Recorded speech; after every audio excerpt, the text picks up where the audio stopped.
Bonsoir. Ce soir je vous lis La chaîne. Dans ce temps-là, le Bouddha était un riche marchand.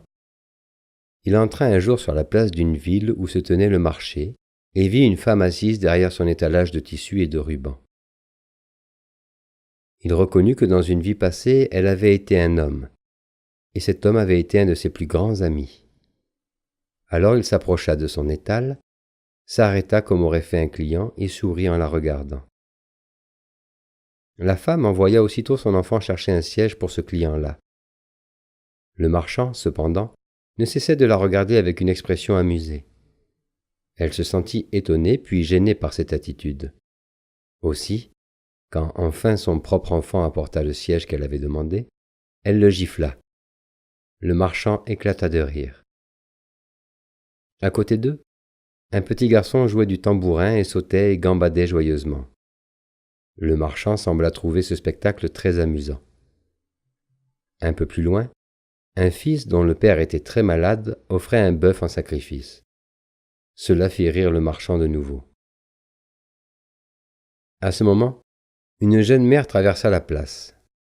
Elle portait dans ses bras son enfant qui, dans une crise de colère, lui griffait le visage et le cou. Cela provoqua encore le rire du marchand.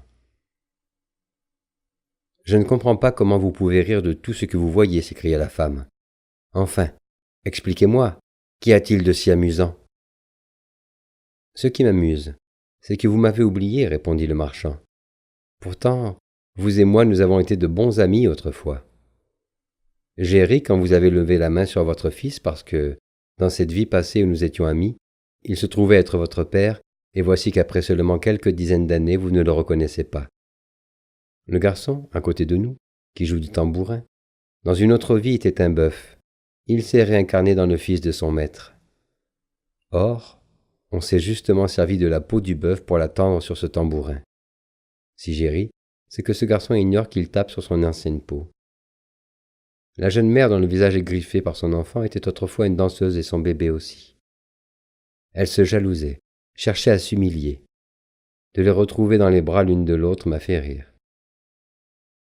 Quant à l'homme qui sacrifie cruellement un bœuf pour demander que la vie soit laissée à son père, il commet un acte de folie.